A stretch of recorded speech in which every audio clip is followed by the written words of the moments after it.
priatelia, dobré ránko, máme 7:20, už som na ceste do Štúrova, vonku sú 2 stupne a ideme prenášať plošinu.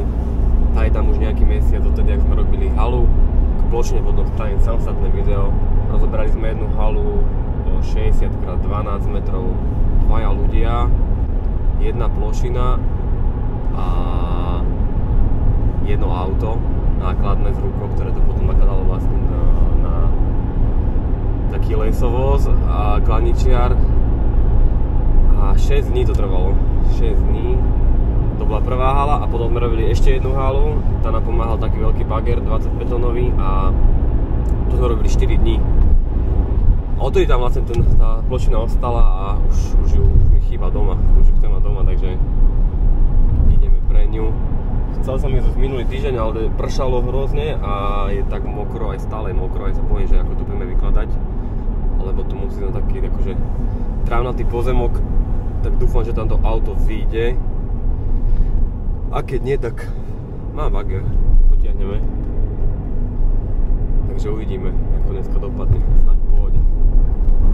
Ešte, aby som nezabudol, tak ukážem vám pár fotiek z projektu Hala.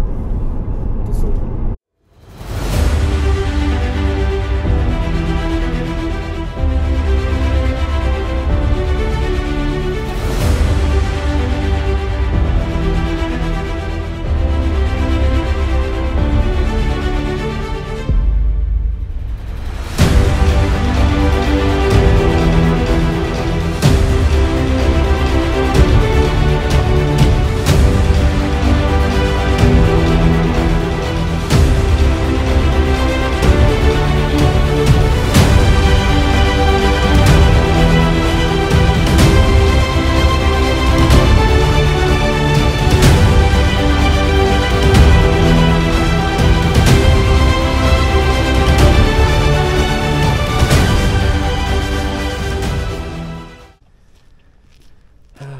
takže sme pri plošine. Tu je odstavená už nejaký čas. Už na nabíjačke. Momentálne nám bere takých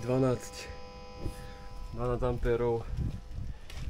Tu je ovládanie z dola v prípade, že niekto ostane na plošine a nemá ako ísť dole, sa mu niečo pokazí.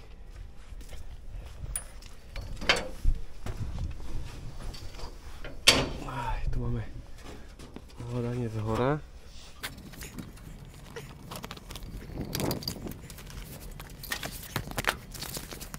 Takto to vyzerá, tu som strávil skoro 2 týždne pri tomto ovládaní.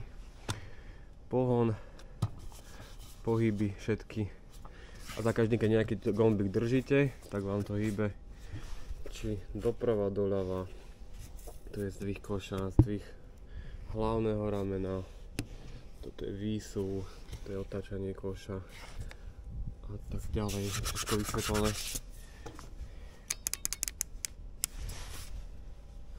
A treba držať tento pedál samozrejme za každým. Čiže má to také dvojité chránenie, čiže aj pedál, aj gombík a až potom sa dá hýbať s niečím, či už plošinou, samotnou, kolesami alebo s ramenom. OK, nemáme nejaký čas nabíjať, počkáme na nákladné auto a ideme domov.